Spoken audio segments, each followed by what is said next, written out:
Hello, my name is Nick Stover, and I'm a professional landscape photographer based in San Luis Obispo, California. I want to thank you for joining me today to talk about some of the discovery of our creative and artistic vision. This is a really exciting topic for me to be able to put together and to share parts and pieces of my creation or discovery of my style and my vision. So with no further ado, let's go on ahead and jump on into the presentation. So when we talk about things or any presentation of value or substance, maybe we should start with a little Walt Whitman. Not I nor anyone else can travel this road for you. You must travel it by yourself. It's not far. It is within reach. Perhaps you've been on it since you were born and did not know. Perhaps it's everywhere on water and land. And what Whitman was speaking about all those hundreds of years ago, I think the 1850s was where he did a lot of his writing. Maybe it wasn't necessarily vision or life, but I think there's a lot of this here. I can't travel this road. You must make your individual choices. And when we talk about individual choices in the work, we're often talking about the intersection of vision and style. And Elliot Erwitt talks about these, and maybe these help you a little bit to discover parts and pieces of what we'll go through today related to those concepts of vision and style. So photography is an art of observation, has little to do with the things you see and everything to do with the way you see them. This in itself is a huge portion of style and a huge portion of vision. We're going to start with style, though. And we're going to talk about style from a couple contexts. One, we'll take the textbook definition. Let's take a look at that one. A manner of doing something and a distinctive appearance typically determined by the principles according to which something is designed. So style is a manner of doing something. It's not an end goal. It's not something you definitively achieve at some point in your life as it was a box you check on a list of things to accomplish in your photography, and then you just hang your camera up forever and you're done. It's not necessarily even a skill or an ability. And as creatives on this journey, we will adopt many different styles. I actually like Colleen Minnick's definition of her own style. You know, like my style is, it's called, whoa, look at that, with a splash of isn't that amazing mixed in. So as we go past or into the past or into the future of where we are, we need to look a little bit about styles in the past that maybe influence our creation, our work today. And those styles often come from painting. Artistic movement, these influence our creative work even today. So expressionism, or abstracts. These are types of work we may want to produce, styles we may want to emulate, not replicate, emulate. Cubism, architectural photographers in particular, impressionism, a lot of what we see out there within the landscape. Maybe we have more of an impressionistic flair. Maybe we gravitate more towards the minimalists, or those that are on the more creative side, the pop art portions. Those of us that see worlds very black and white or oftentimes want to depict what we're seeing are going to be on the realism side. And then we have surrealism, those that are going to bend and kind of go. So as we talk about style, let's talk about and understand things. Well, first, style is a journey. It is not a race. Style is the proverbial marathon on this quest we're going through. And on this journey, one of the beauties of our work as creatives, as photographers, is we get to try lots of different things. And your style might vary by portfolios and regions, or in this case, my style is kind of represented in this case, one of my many subsets of style on particular mediums, like in this case, trees. So when we talk about this journey, the stylistic journey, there's kind of three realms of style that I've been able to discover that go into the production of our style. Understanding these and how we produce our style, what goes into our style, can be very helpful as we seek to define and refine who we are. So we're going to start with the first one, which is what we find. The features, the locations, the conditions. These are the things we find that are going to shape or produce some portion of our style. That within the field, the techniques we use as well. How we produce is what we form. So what we find, the way what we form, composition, effects, in-camera effects or other effects. Post-processing is where we form parts and pieces of our style. And then what do you feel, or what do we feel, or what do we want to show? These are our moods, our emotions, and our stories. So we're going to break these down in much more detail. We're going to go through what you find, what you form, and what you feel. These are the three parts of how we produce our style. So what you find, well, these can be features, locations, conditions, as we talked about. We're going to start with features. I'm going to give one example. There's many, many different ones we could look at. And this particular one is based off of textures. The textures themselves can be actually varying.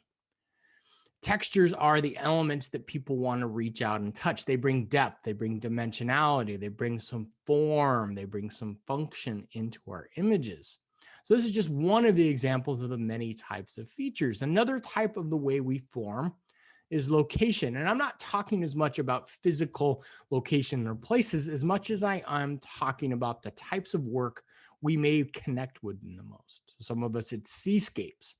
We can form entire styles off of seascapes or mountains, the connections we feel, how we photograph within the mountains or the forests. Some of us really come alive in photographing the forest, and we want to kind of develop parts and pieces of our style, or the desert.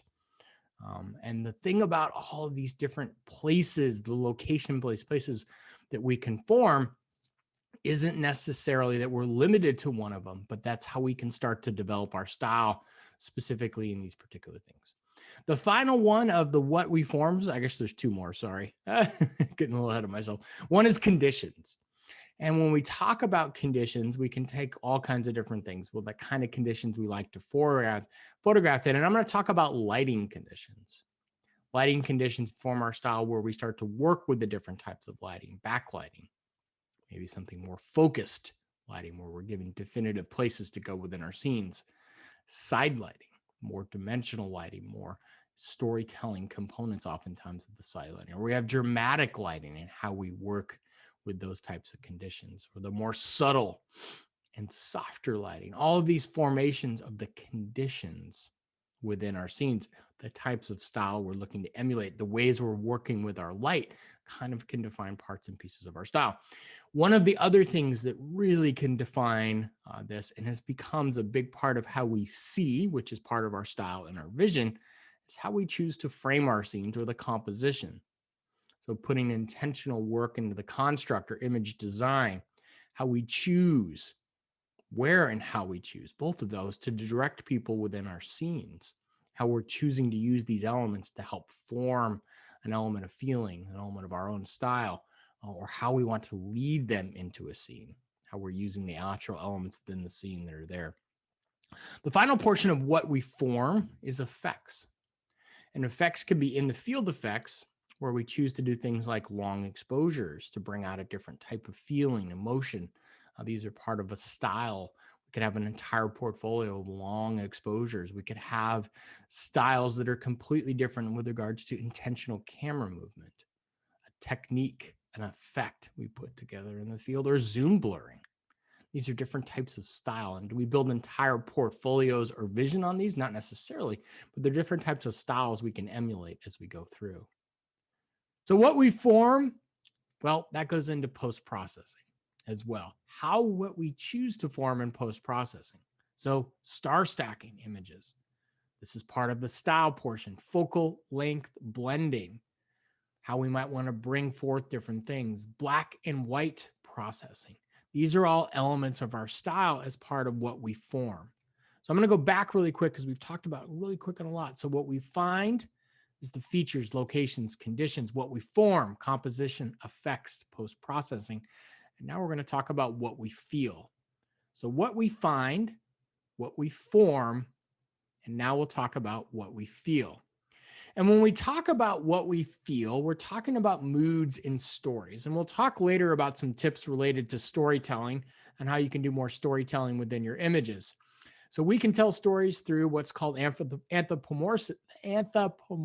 I knew I was going to say it incorrectly, where we give non-human objects human shapes in stories, like this image, where we juxtapose and frame. Going back to framing, juxtaposing, and anthropomorphism. I was saying it right earlier, anthropomorphism, getting it right. and the struggle of life and death, or the concept of legacy, that you can still achieve and have greatness even in death. So these parts of stories become how we tell, part of our style, where we can convey things like wonder and wander in the magic of a comet high in the night sky, and the revels and the beauty of looking at a night sky. Or we can give nature movement in such ways, showcasing the movement of something so strange like rocks that actually move across mud, like we see in Death Valley. So the storytelling, will come back to this, but it is part of a style and how we can choose to interact or engage our viewers. What you feel related to mood? Well, mood is such as much as it is by shapes and lines as it is through the demonstration of color. So we've talked about this in the psychology of photography and some of the other color things. What we feel is conveyed oftentimes through color as a whole. Colors convey different types of things. Mood can also be something through purity and beauty, something like trees and flowers in this case, over a morning sunrise period of time. Or we can contain or demonstrate some of that ethereal, the magical portion, the mystery of what's out there.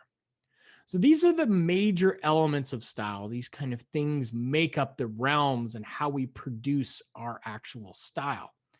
And so I'm going to say this once again, there is no definitive part of it, but all of these things influence our style, which in turn will be a big, big influencer on our vision, which we'll talk about our vision. So the creative act, well, it doesn't create something out of nothing. What it does is it uncovers, it selects, it reshuffles, it combines, it synthesizes already existing facts, ideas, faculties, and skills.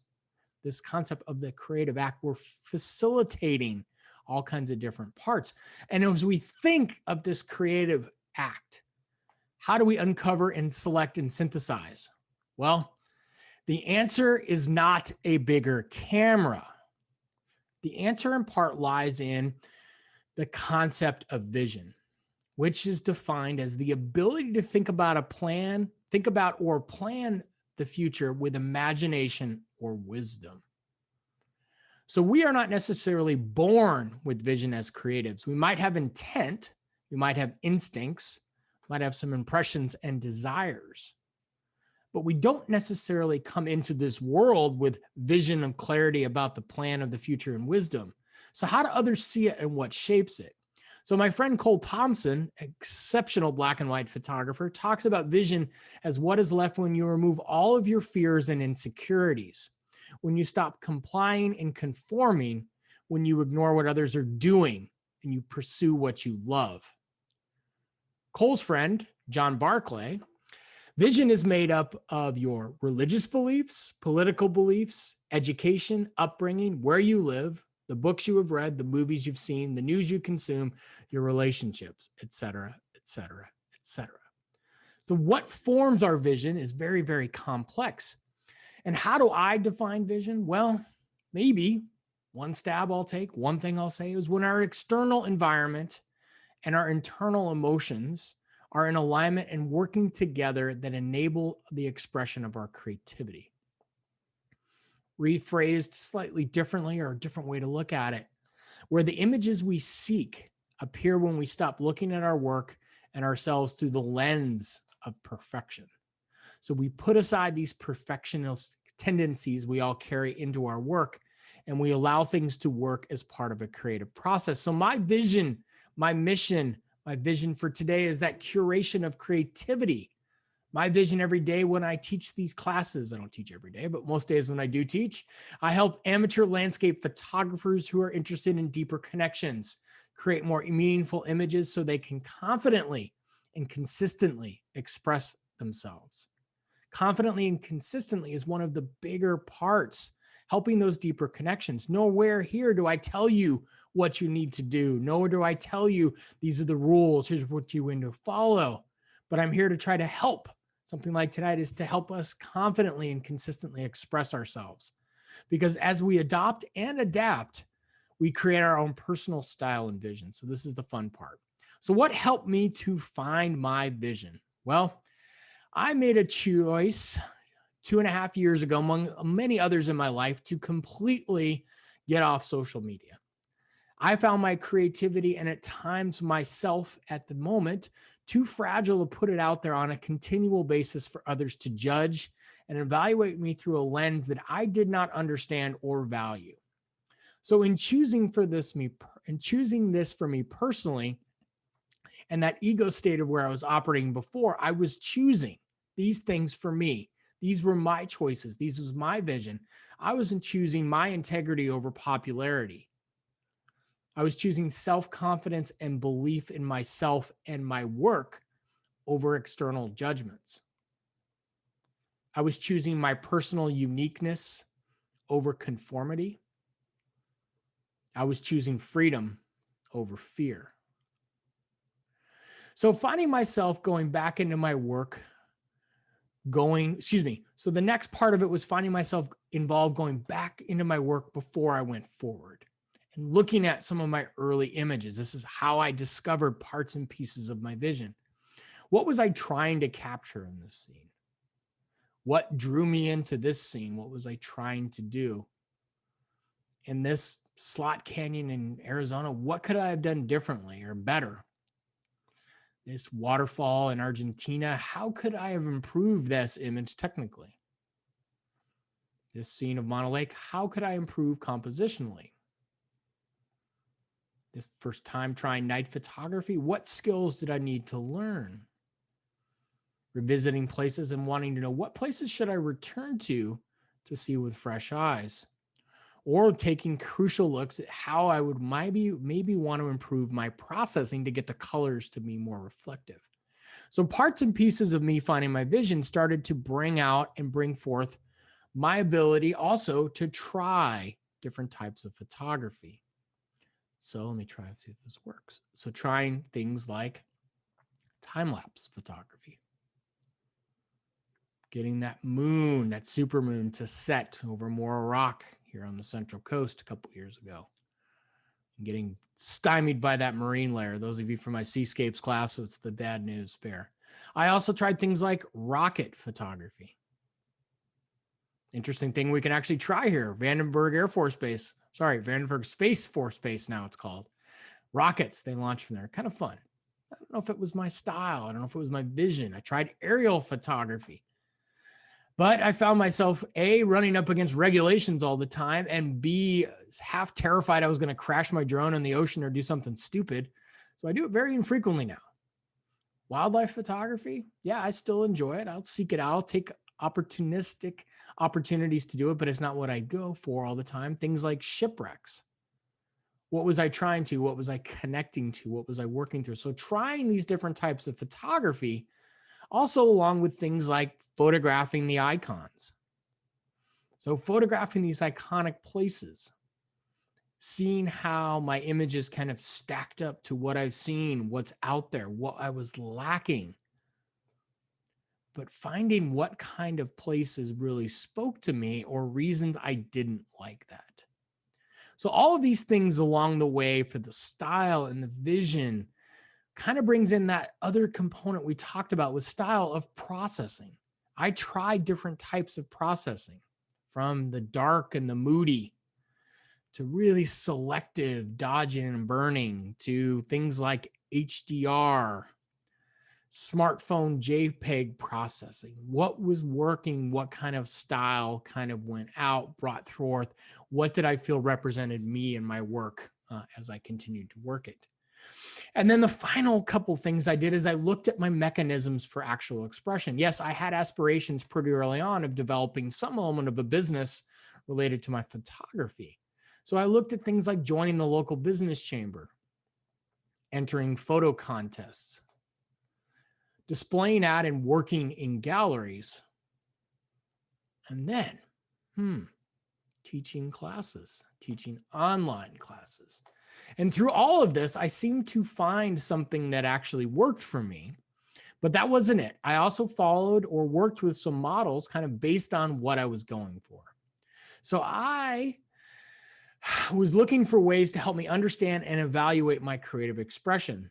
And going back to Galen Roll or talking to Galen Roll, if we limit our vision to the real world, we will forever be fighting on the minus side of things, working only to make our photographs equal to what we see out there, but no better.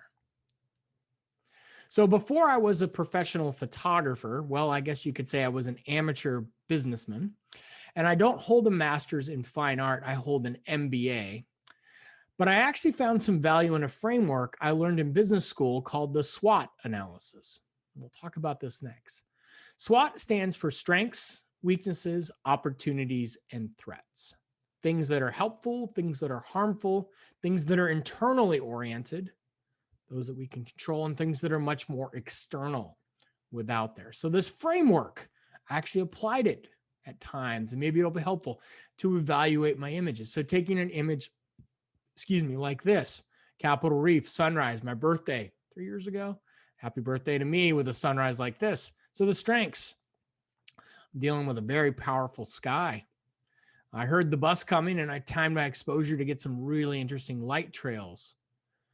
Kind of have the makings of somewhat of a unique image. Yeah, maybe it's not the most compelling, but it's unique. Weaknesses, well, as I look at it, I need better color separation. I'm not seeing the color separation I want. Opportunities, I kind of see right out of the way. Well, I could desaturate that sky a little bit, kind of bring out some more of that actual vibrance that was there. Maybe take down the vibrance itself a little bit. Threats, well, I got a pretty bright spot on the left that's going to be pretty distracting to the eye. I also have a very, very vibrant sky that's very difficult to process. I'll come back to that in a second. And maybe those light trails, while interesting, are distracting. Or are they attracting? That's a threat. It can go both ways. So using the SWOT framework, I'm able to sometimes evaluate images where maybe I'm emotionally tied to it more than I want to be. Yes, it's my birthday. Yes, it's a beautiful sunrise in the desert, not something you get all that often. So how does that factor out? And so if I can look at things objectively, it kind of helps. Similar to, distracting or attracting light trails. Sorry about that. Evaluating myself. Yeah, maybe not something I want to do all the time. But as I get through each in particular kind of pivot or part or piece going forward, I start to see things about myself or bring out. So some of my strengths. Well, I'm a lifelong learner with the desire to teach and help others. I'm approachable. I'm also very open-minded. Those are good strengths to have. Well, my weaknesses, going back to what I talked about earlier, I'm pretty weak at processing skies. I'm actually really good at everything else, and skies sometimes hang me up. It's kind of weird. I'm also really weak at going back to old images to redo it, and I could be better at organizing my portfolio on my website. So how does that translate? Well, opportunities, where to focus on relative for the most impact. So how can I help people in the most ways of what I want to teach with what they actually need? Threats, well, we all have these threats, burning out. The big one, stop creating for myself and to start to create for others. So this framework kind of helped me at times to see particular elements or whatever, but the big one that really brought a lot is called Ikagi or Ikagi. And it's a Japanese concept referring to having a direction or purpose in life, providing a sense of fulfillment and towards which the person may take actions, giving them satisfaction and a sense of meaning. So anywhere we can combine passion, mission, vocation, and profession, which is another way of saying that which we love, that which the world needs, that which we can be paid for, and that which we are good at, is something where we're going to get a lot of satisfaction and sense of meaning. So I didn't direct this as a business perspective, nor do we evaluate it, but we're going to talk about some of the things we love. Well, being in nature. There's a lot of passion in there. For many of us, it's a mission. Photography. Obviously, you're here tonight because you have passion and mission for photography. Sharing our work, our world, and ourselves with others. So these things are all part of that which we love. So making sure we protect these things. Our unique perspective, that's what the world needs. Contrary to anyone that's ever told you otherwise, the world needs your unique perspective. A little bit of what we want to leave behind. The world needs to know a little bit, or we need to know some of that mission and vocation of our legacy, what we want to stand for, the support of others. The world needs that. That which we can be paid for, well, we can brighten up someone's day, their home, their office, their screen, maybe not even financially, but we get that internal feedback, that internal feeling, and we get paid for showing up. If you weren't interested, You weren't paying forth your interest for me tonight. We wouldn't even have a presentation. I wouldn't be teaching classes. So you showing up to be here actually in itself has a lot of value to other people. And then that which we're good at, well, creating. I don't care who you are, what you say, we're good at creating. We can get better at some of the technical and the tying things together, but we're good at creating and trying again and again and again. We're good at persistence. Many of us as photographers are used to failure and devoting time to the craft. We're here to learn, we're here to grow, we're here to change, we're here to leave something behind. So thinking about Ikagi as we do things. So what are questions you can ask for some own version? Well, Paul Strand talks about if you let other people's vision get between the world and your own, you will achieve that extremely common and worthless thing, a pictorial photograph. So we can choose our own visions of this work. And when we ask ourselves these questions, and I'll send you a copy of the presentation for all these questions we're going to ask so you can go back to them later. These are things that can help you to figure out your vision. When we ask ourselves, like, why do people turn to me? Why did they come to me? Whether that's photographers, that's other people, there's certain qualities. What are some of my natural gifts and qualities? What small change do I want to see in the world, and how can my photography accomplish that?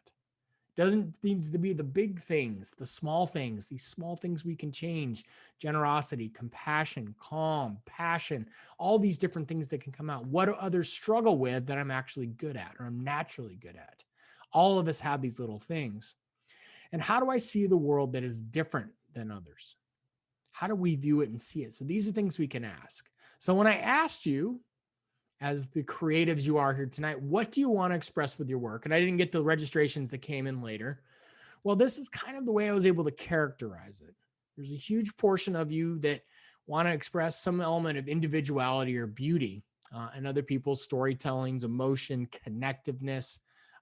People appreciated the honest answers of in process. It's a big part. So let's review some of those answers and let's talk about ways we can bring out these particular elements. So when we talked about storytelling, people talked about capturing moments that are interesting, unique things they see in everyday life, suggestive or evocative, a narrative that can be conveyed, trying to tell a story. Those of us that are making transitions and working our way through. And storytelling is very, very difficult, especially in a landscape scene that's mostly silent, oftentimes without movement, etc. But if we look at it, well, Paul Strand talks about if the photographer is not a discoverer, then he's not an artist. And I would have to agree, because we're all able to continue to discover more and more about. And so going back to this image, the anthropomorphism, got it right this time. All right. That attribution of human traits, emotions, or intentions to human entities. This is part of our human psychology. And when we put images like this, or we look at images like this, we start to put our human feelings and our intentions onto the tree. And the thing to remember about storytelling is we each bring something different into a scene. And we as creatives can lead our viewers to look at particular elements through our descriptions of the images, through our particular types of processing, and we can help them on the storytelling. But how can we actually bring that storytelling out? Well, the first thing I would suggest is write an image title and description for your 10 favorite images. And think about something that's creative that could actually begin to tell the story and the description. And then find your narrative. The narrative is most often going to motion. We're going to see things like storms clearing or coming, light coming or fading, these transitions from dark to bright or warm to cool. And these are the kinds of narratives that bring out. So this image here, we have that. The light is starting to come into the scene. We have the transitions of the lines leading into the scene. And so we're in a transitionary period. That's bringing movement. That's evoking storytelling. That's a big part.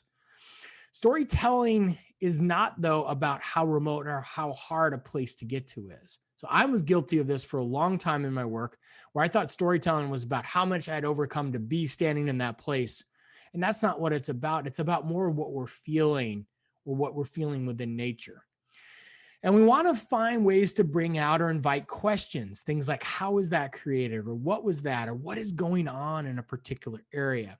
And so landscape images can communicate stories at least 3 different levels: the natural, the personal, and the metaphorical. So remember that when you're thinking about it. We're communicating the natural environment, the personal of what that person, the viewer, feels, and the metaphorical in terms of ways and the metaphors that nature represents. So the next one, or one of the more popular ones, oh, sorry, I had those on there, the personal and the metaphorical.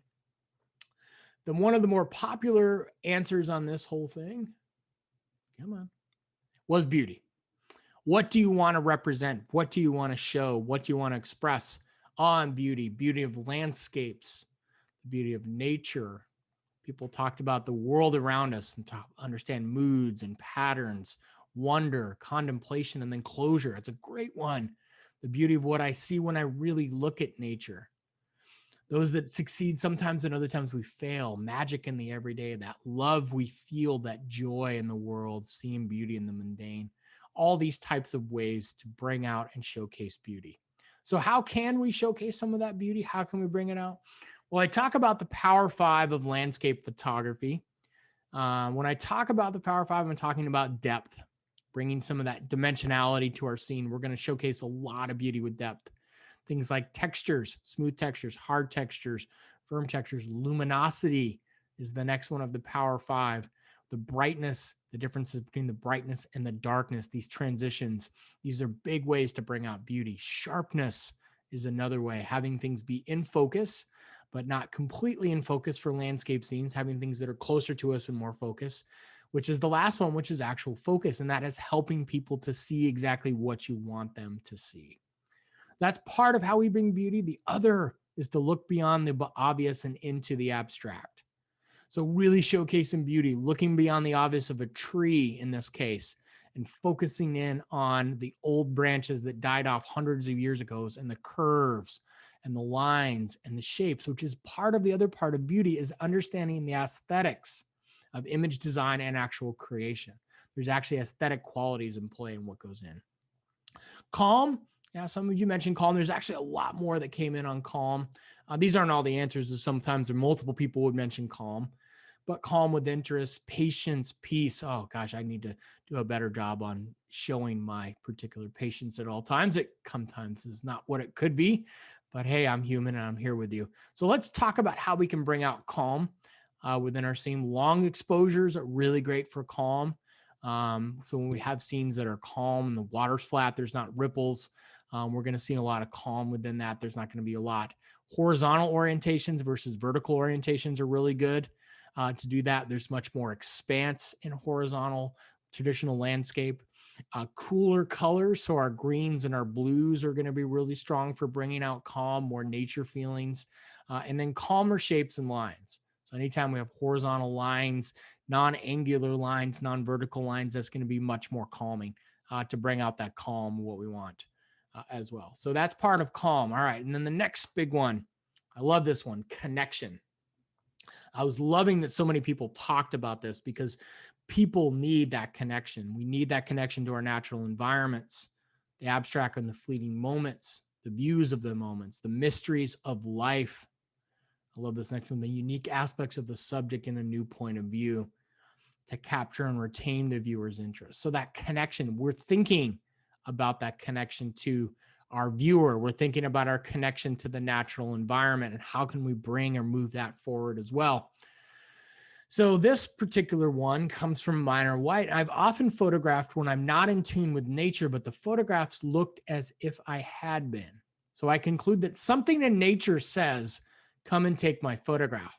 So I do, regardless of how I feel. I just found this quote today. I thought it was great. And so thinking about or understanding what people connect with. So I've talked about this in my composition classes and my shapes classes and everything else. People don't connect with water. They connect with how they feel around water. And people don't necessarily connect with mountains, but they also connect with what they feel in the movement within that. People connect with the wonder of natural environments. And so understanding what people connect with and how they connect also helps on the other one to share that experience with others. And so, yeah, you could still be on social media because you're not trying to build a business and you probably have a healthier relationship than I did with it. But sharing that experience with others there, or your local camera clubs or meetup groups or people that you care about, or going on photography workshops and sharing that experience with other people with the passion.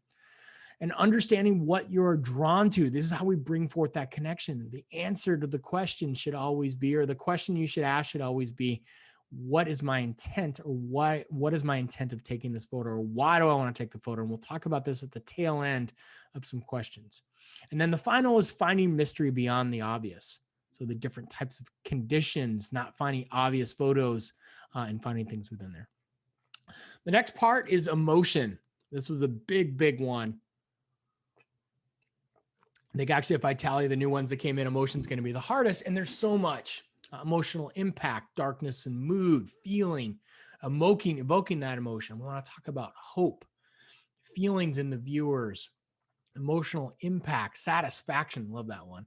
Emotions evoked by light, color, and form. That's a great one. And what I'm ever feeling at the moment of taking that shot. So when we talk about bringing out emotions, no, we can't brainwash our viewers or anything else, but we can bring forward emotion or understand what it's going to do and these things. So luminosity, so that brightness is energy. So that brightness that we're looking at in this particular scene right here is a lot of energy. Contrast, the lights to the darks, what we're seeing in there is a lot of engagement. People are investigating, looking at the darker portions. Color is a lot of the feel. How does it make us feel within? These are all types of emotion. Atmosphere, what's the mood? This is how we set a lot of mood. So foggy or whatever. Lines and shapes, these equal a lot of movement. So the vertical lines here, a lot of movement as well. So these are ways to bring forward emotion just in what we're capturing. These are the types of things we're going to bring out. Okay, the in process. I appreciated the honesty of the in process portion.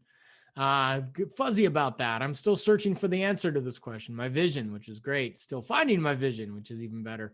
Still searching for this. And a couple more people said, I don't know. I like beautiful landscapes and nature. It's good. And I think the in process portion is we can still go back, even as we're in that in process portion. Sometimes we don't know what we're collecting.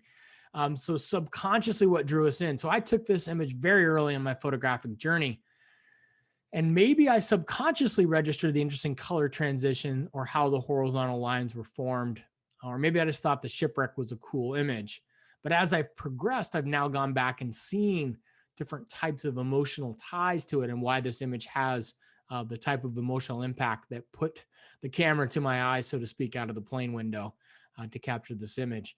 And so for any of us, as we're doing this, trust that your instincts are okay and they're going to continue to develop. And then the last one of this whole portion of the why people want is the individuality. And I have to say, this one made me very, very happy to read about, because individuality is one of the biggest parts that we can seek to express as part of this work. That creative uniqueness, our soul, that pleasures from being out in nature, images that are unique or invoke feelings in the viewers, myself, once again, outside the box, the pleasures, unique experience captured. And these parts of individuality are a huge part of what it is. Yes, we're in a shared journey together, but the individuality of how we express our work makes us very unique and gives us a lot of that satisfaction. So individuality, it's the vision is the art of seeing what is invisible to others. And not always is our visionary or individuality going to connect with all people or scenes. But how do we bring out our individuality? Well, understand your individual creative process. Examine what you're drawn to and you're drawn to in your images and others. Write out what makes you unique. This goes back to those questions I asked earlier on. Write out what actually makes you unique. And then we can start to bring forth those types of things in our work. We can find ways to express that individuality. We can see patterns. We can see new ways of looking at it. And so before we talk about the 7 ways to refine and improve our focus, our vision, our style, our purpose, or our work, or our creativity, I'm going to lump those all in. I'm going to talk about a couple quick upcoming learning opportunities, and then we're going to spend the last little bit of time going through, and then plenty of time, as much time as needed for Q&A at the end. So get your questions ready. So let's talk about 3 that are coming up. One, a couple weeks, I'm teaching a class on night scene processing. So this is a 90-minute class designed to be interactive. You can ask questions. We're going to talk about all kinds of different night scenes and how to process them, from Milky Ways to star stacks to composites of things like the lunar eclipses, or in this case, the actual eclipse, how to realistically put your moon back into your scenes, etc. Then we're going to do a class on exposure, image, and focal length blending. So how can we blend together multiple exposures? How can we focus stack? How can we blend together separate focal lengths?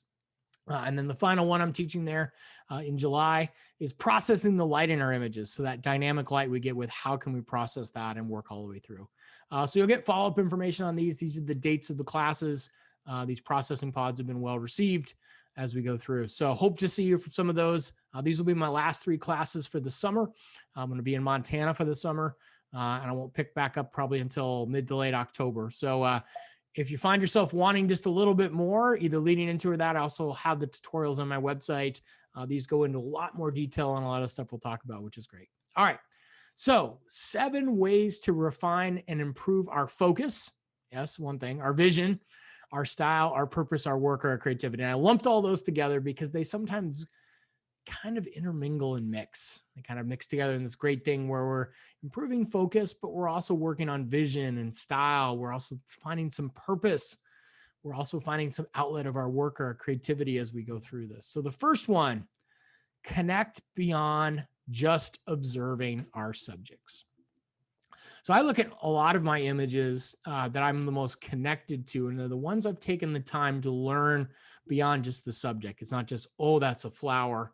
And I'm not saying this is the most connected image in my portfolio, but a lot of them I've learned historical histories of the land, historical parts and pieces of the particular subject I'm photographing. I think maybe part of the reason I'm so infatuated with bristlecone pines is understanding their history. The philosophical thing. So it's philosophical that goes into why we created nature, why we're the nature, or the biological that goes into it. So if you're finding particular scenes you're connected with, go deeper. The seascapes class I taught last weekend, I talked about a book on tide pools, for example. So understanding more just beyond observing the subjects. The next portion is to create with intention. To be able to answer the question, I love this one, I need to create this image because blank. So be able to answer that question before you click the shutter or pull the camera from your bag. Because if you're able to answer that question, you're going to understand more of what you're connected to within the scene. Not just, oh, nice picture, take it. I need to create this image. Why? I need to create this image because, wow, look at that light that's highlighting this thing, or look at the contrast between the canyons down below or the clouds up above it, or how the scene is particular lighting or what's in there. You're going to understand more and more of that. The next portion is to think differently, but not just think differently, embrace differently. So Apple successfully capitalized on a sentiment that has existed among artists for a long time, but it's one that many are still slow to embrace, and that is thinking differently. It's good. It's rewarded. We should be thinking differently. So this particular image, and if you've seen this before, I'll see it again real quick.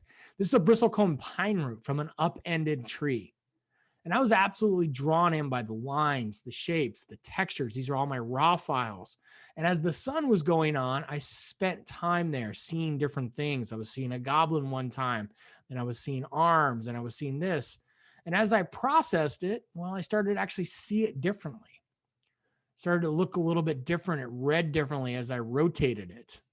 As I inverted it, read totally different. It flowed differently. The focus was different based on how it interacted. So as I picked this final image, it was different than I saw. It was different than I envisioned. It's different for everybody that looks at it. Some people have said, is that sea jerky? I don't even know what sea jerky is. The other person thought it was mud. Other people, I don't know what it is. But thinking differently allowed me to do that differently, which is part of the next part. And this comes from my friend Sarah Marino. Well, avoid putting labels on things. Give up putting labels on your images. Don't judge your images of yourself based on adherence to any type of rules. Don't say, oh, that's not a good image because it doesn't adhere to rule of thirds or leading lines or whatever else. Don't put labels on this stuff. Ignore the stringing opinion of others of what creativity or art is. Photograph what makes your heart sing. Ignore the concept of the golden hour being the only time to photograph. Get out there anytime you want to photograph, anytime you want to create. Good images can be found in any light. By the same token, don't hold yourself accountable to only capturing the best colors, so to speak. And ignore the concepts to take great photos. You need to go to great locations. Don't believe it. Don't buy into location snobbery or the trends and pressures. What other people are doing, what other people are photographing, where other people are going. Don't buy into it. Put these labels. And then study your work. Look at your early work for qualities and trends. Examine what you were drawn into early in your process and try to determine why. Why was I drawn to this back then, even before I knew anything about photography? Or look at the ones you didn't get right or you don't connect with, and also ask why. There's great opportunities to work at our work. This takes into the next principle, which is studying our work, working in different genres. Do you like taking city pictures? Well, if you do, what about night city photos?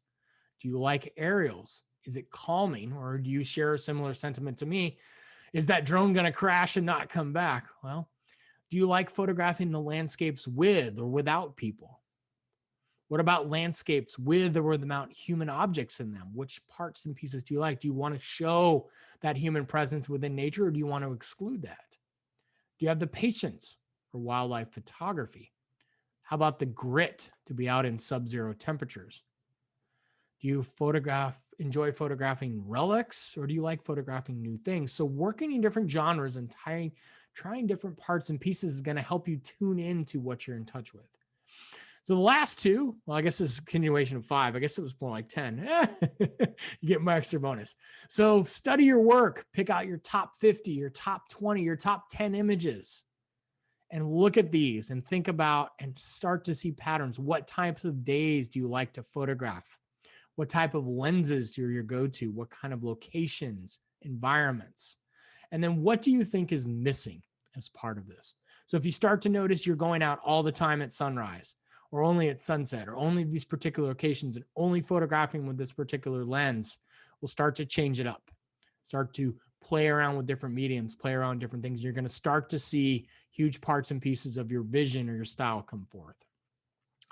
All right, final 2, don't speak, think, or create in absolutes. So these are things I think I actually said early on in my career. Well, this is not what I said, but I love this quote. Always and never are 2 words you should always remember never to use. I think I say this in a lot of my presentations because I hate the words always and never. But I think I said, mountain photography is the only medium I really like. And yeah, I like mountain photography. It's still probably my favorite medium.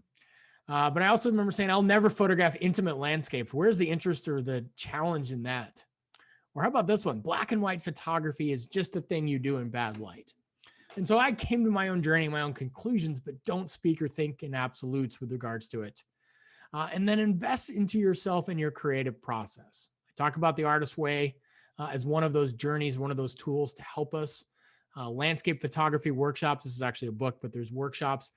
Yes, I'm going to be teaching them again in the future. But even if you can't get out to a workshop, getting out with other photographers as things get up and sharing that creative process with other people is a big part. Finding your rituals in your creative process. I can't say this enough. And then the other part of that, investing into ourselves, is taking care of ourselves, acknowledging when we're stressed, acknowledging when we're worked up, or anything else that goes into it. So I leave you today with the words of Whitman, and also with my vision statement. And I encourage you to go find your own. So the strongest and sweetest songs yet remain to be sung. So I encourage you to go find your song. And I thank you for spending some time with me tonight. And now we will turn it over to Q&A. Put your questions into the Q&A box, or you can put them into the chat. I won't be able to call on individuals because you can't. I see Susanna. Hi, Susanna. Nice to see you. I won't be able to answer them there, but drop them in the chat. I'm going to go through them and we'll answer questions as we go through. So, okay, what do we got? Is this recorded?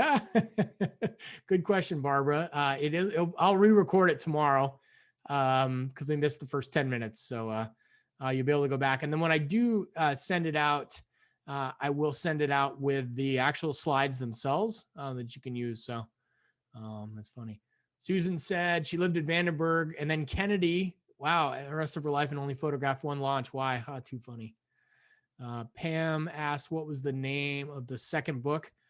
Oh, that was just a minute ago. So the name of the second book was actually called The Landscape Photography Workshop. I just put it in there to, is this one here? I don't know if the book's any good. I haven't actually ordered it or read it yet. So, which is great, which is good. Okay. So some other questions. I got some in the Q&A. I got some other ones in here. So Jane asks, what is dodging and burning? Dodging and burning is selectively lightening and darkening your image.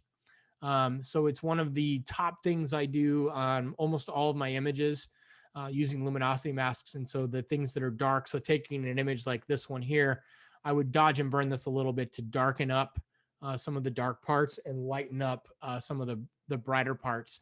It creates better transitions as we go through. Susanna asks, will it be available as recording? Yes, it will be. So you missed most of it. Too bad. It's all right. Great presentation. Well, thank you, Barbara. Patricia asks, how do you learn to evaluate your own work without being crushed by what you've been taught? That's a great question, Patricia. So I've thought about that, and I'm actually in the process right now of, I don't know if Larry's with me tonight, going through the full judging certification process for the Photo Society of America. And I can say after going through the Photo Society of America thing, it's an incredible curriculum. I'm not sure how much judging I'm going to do in the future because I have parts and pieces of I don't agree with in terms of how they look at things. And nor do I love the judging process as much as I like the critique process. And I'm doing a couple critiques in June and one in July, one for a camera club, one for a big museum, which I'm really excited about because evaluating our work is a big principle for us to understand. And so sometimes we have to unlearn if things were really beat into us at a younger point in time, but there's just so much opportunity to understand from other people's perspectives. That's why I love image reviews or image critiques, not judging per se, to be able to objectively look at it from another person's eyes. You think about this and you can talk about it as well. So that's one of the big things. So hopefully you don't get crushed as you evaluate. So Ellen says, lyrics from Queen, you have the time, you have the power, you're here to have your finest hour. Go for it. I love it. So, and thank you for that. All right, Q&A. We've got a bunch of them over here. So let's go through these ones. Anonymous asks, there are so many accidents of weather that create a landscape photo. How do you escape the frustration of ordinary weather? Oh, that's a good question. So the frustration of ordinary weather, I think always comes back to, and I think I talked about this in my Power to Create one, of really resetting or rejudging our expectations around every time we go out. And so being more in tune and in touch with nature really, really helps that when the weather's not as good. The other parts of ordinary weather, I can tell you, yes, it is a detractor from the grand landscapes, but ordinary weather oftentimes can be absolutely stunning for creating of the intimate or small scene landscapes. So really going out and focusing on those. You don't need the dynamic light to be able to go out and photograph those. So those ones can be really great in almost any weather at all. So Peggy, thank you. Very nice of you. Ralph asks, do I use third-party presets in Lightroom? No, I've actually built my own presets in Lightroom and I sell them. It's $10 for the presets. They're pretty good. I use presets. My philosophy on presets is to use them to kind of start the process, but not to do the full processing. So I will use presets a lot of the times to get a sense of what I'm dealing with from the raw file, and then I'll reset the image and process from scratch. But I do use presets. I did create my own. In my Lightroom class tutorial, I show you how to build your own presets, and then it also comes with a copy of my presets along with my local adjustments. So if you're interested in that, you can get it. So Randall asks, how do you balance your vision with what your closest family or friends provide as feedback to any of your photographs? That's a great question, and one that does come up quite a bit. Vision related to closest family and friends is what I discuss or talk about relevant criticism. And relevant criticism is the criticism relevant specific to what you're trying to accomplish? And so that's one of the big things that if I had understood that as well 3-4 years ago on social media, I might have remained on social media. And then I set up my life to not be with social media for a while, or maybe indefinitely, we'll see. But understanding the relevant criticism is a big part of that on the photography. Yes, the friends and family oftentimes just want to see themselves in the image versus what you're trying to bring forth for artistic, and looking for friends and family necessarily to affirm that artistic components may not happen, but understanding what that is for yourself is a big part. Good question. Nels asks, and this is why this is a great question. She says, what are good ways to get honest and unbiased critiques? The number one best way, the number one and number two, I would say, no, and I'll say number three. Number one is to sign up for the Photography Society of America. It's an annual membership. I think it's $35 a year. It's like a great, great deal. And they have image critique groups, and you can join one of those groups, and you'll be critiqued by there's one instructor who kind of guides you through it, and then you'll be critiqued by other photographers that are in your similar group. So that's tremendous feedback, unbiased, honest. People are going to speak very honestly about that. That's great. The second, if you're not a member of a photography club, or if you've tried your local club and haven't found good success, message me and I'll try to hook you up with some of the regional clubs I work with that accept members from anywhere, because there's a tremendous amount of amazing photography clubs that do really great, honest and unbiased critiques. The third way, whether it's with me or somebody else, is to participate as part of image reviews and critique portions, because that's going to be honest and unbiased. It shouldn't be brutal, shouldn't be mean, but it should be honest. I'm going to give you honest and unbiased things. I'm not as emotionally tied to a scene as you might be, so that's part. Next question. Good questions coming in. How much processing and what kind do you generally do with your images? I process every single image. I'm not shy about processing. Sometimes it'll be very, very simple, a quick white balance adjustment, and maybe adjust my whites and my blacks. And then sometimes it'll be much more complicated. I do about 80% of my work in Lightroom, and I do about 20% in Photoshop. Every single image I have starts in Lightroom and ends in Photoshop. I'll always do two things in Photoshop at a minimum. I'll do Orton effect, three things, sorry. Orton effect, which smooths out some of the contrast in the image. I will do a vignetting to kind of draw the eye in. And then I will always convert it to an sRGB, which is this color space our devices use. So sometimes that's all I do in Photoshop. Other times I'll do some dodging and burning, which is part of that. Oh, Linda, so nice to hear from you. So Linda asked, do you think it's necessary to develop a distinctive style, or can you just be free to express yourself through your photographs in many different ways? That's good you asked that question, because I specifically avoided giving that answer in the presentation. I believe it's not necessary to develop a distinctive style at all. I personally don't subscribe to it because I think it would be too limiting. And I've seen photographers, oh, that's not my style or whatever else. And I don't personally agree with that. I think expressing yourself through multiple styles is the appropriate thing, but it's key to understand what you're trying to express. And you could probably say, but it's not going to work for too long, oh, my style is disorganization or something. No.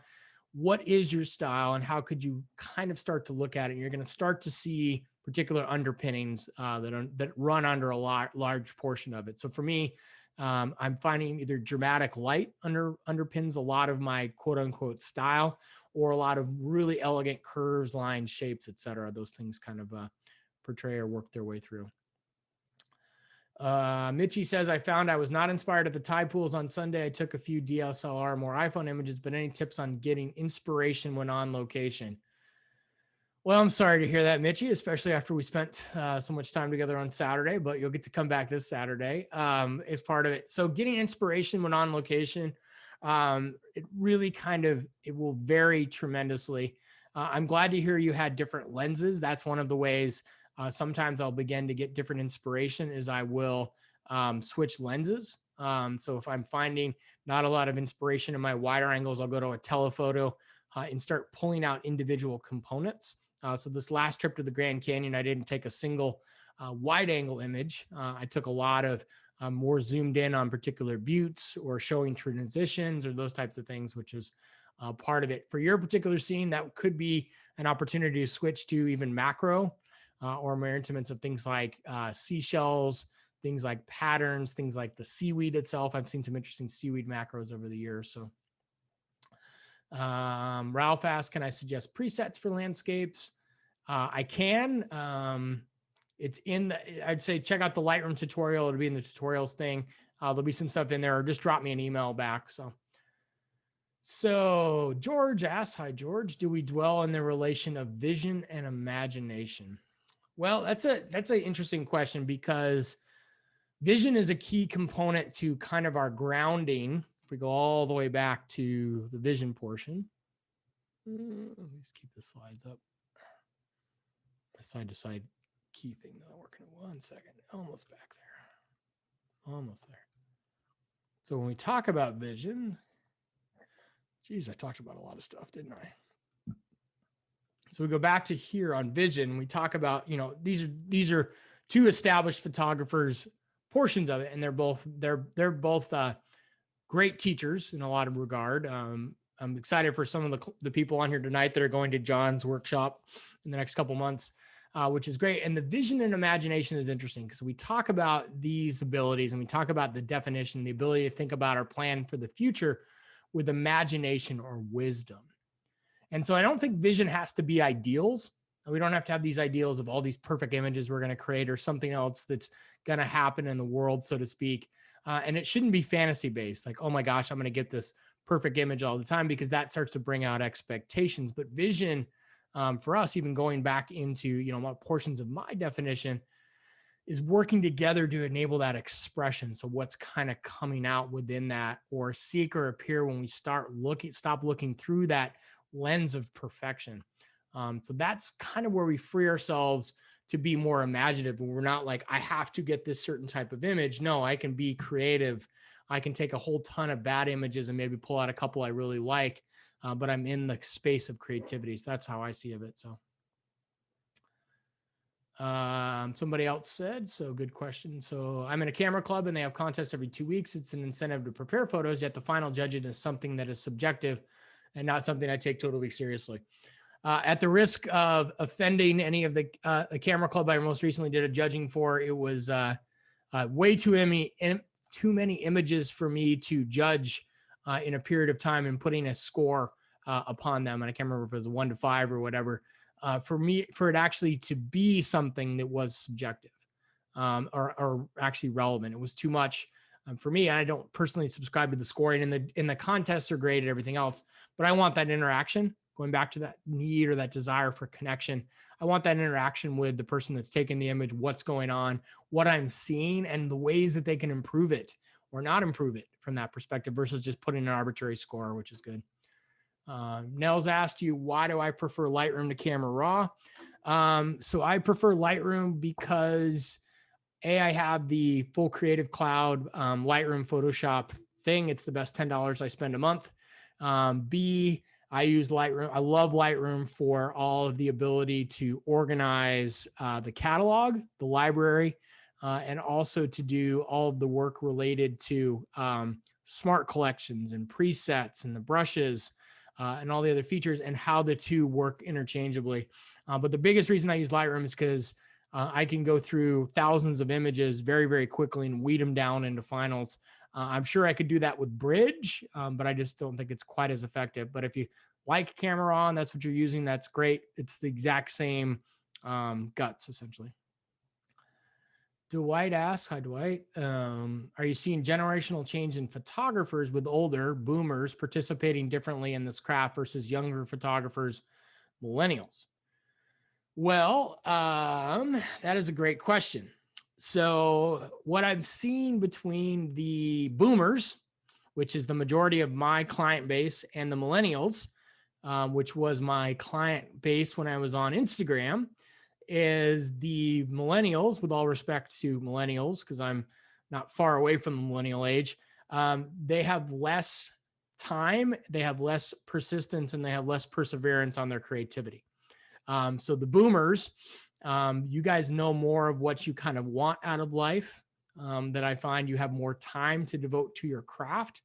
And so I'm seeing bigger changes and more dramatic stuff in a lot of the boomer generation that I've been working with in different classes.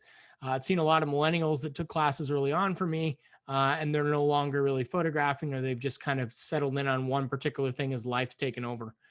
So they'll probably come back at me in the future as life gets a little less thing. But I've definitely seen the generational change. I've been really encouraged by all of the uptake of technology by the boomer generation with all the Zoom stuff from all the COVID. It's been really impressive. I did a lot of camera club presentations early on where it was people's very first time on Zoom. Now most of the camera clubs I teach with now are seasoned pros and vets on it, which I think helps a lot for that connection and everything else. So, and then Sandra asked, what about Gen X? We're always forgotten about. Yeah, maybe I could talk about generational stuff in there. So I can't even remember what. I'm on the cusp of two of them. I think Gen X and Y. I can't remember, but anyway. So, so let's see. Going back into the chat, I got a bunch of questions in there, so keep asking them. I'm good for another 20 minutes or so.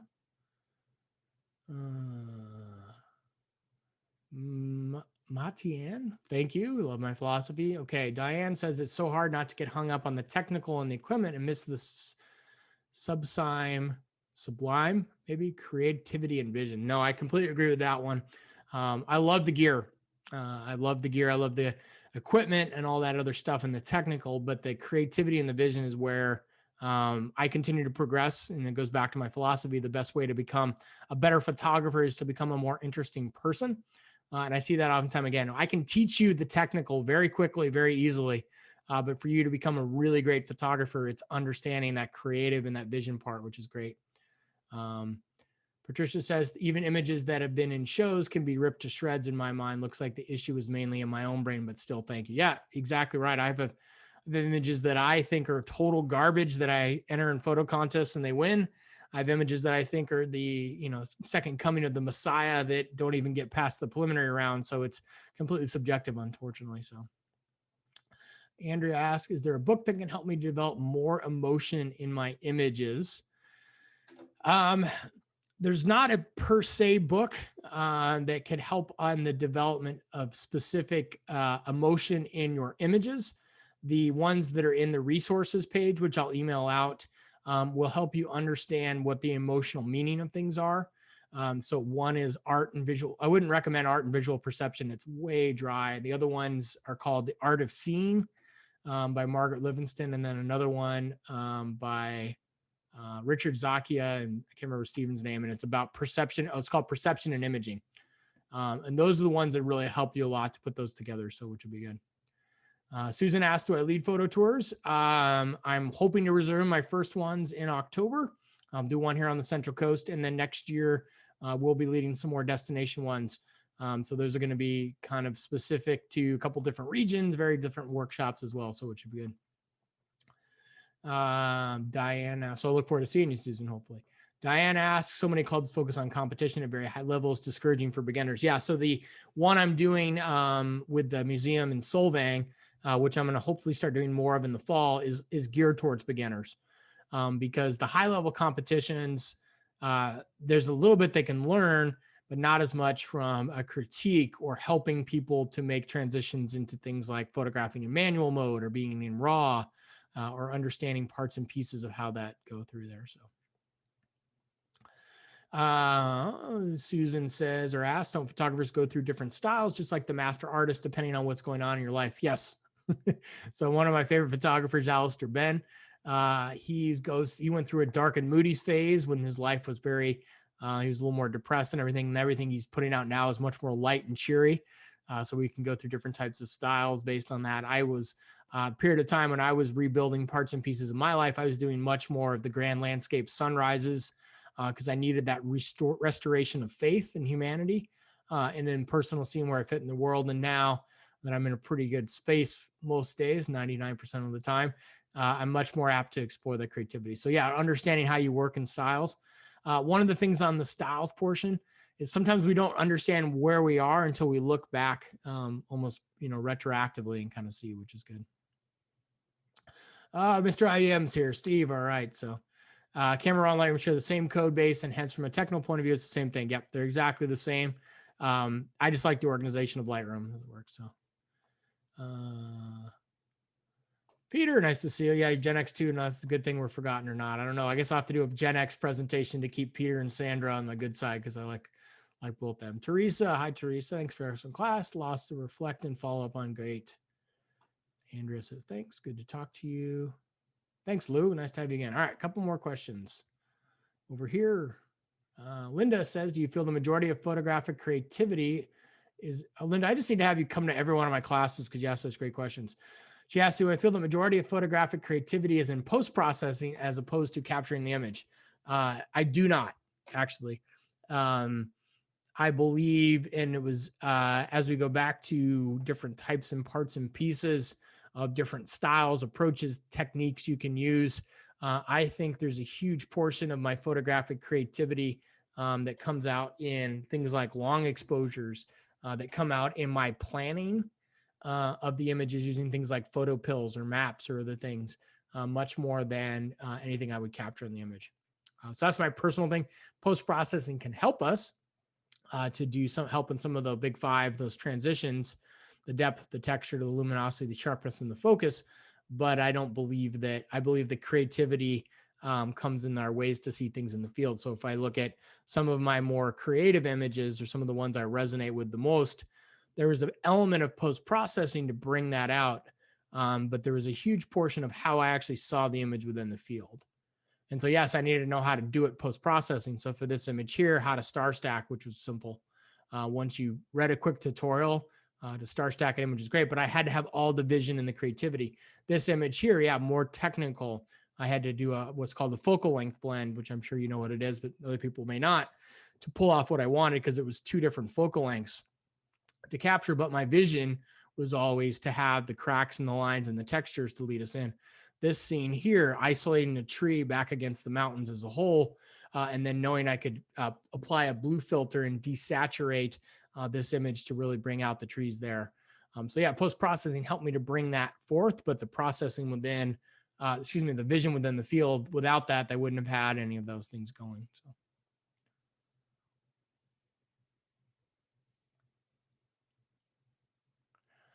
So Randall says, thank you. Insightful. I really like that you suggest we write things down rather than just showing us or telling us. Is good.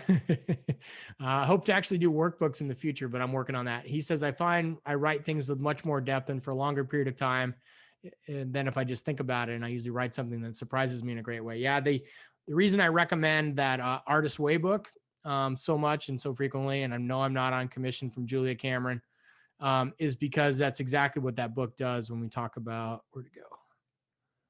Somewhere in here. Where'd you go? Sorry, my PowerPoint's acting weird. Let me show you the book.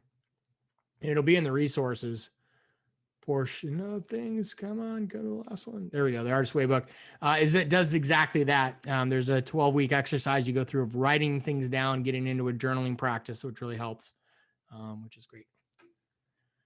Diane, nice to see you again. She says, always great to review the recordings, lots to absorb. Yeah, this one wasn't shorter. I tried to go slower, but still lots of good information to get out, which is great. Okay.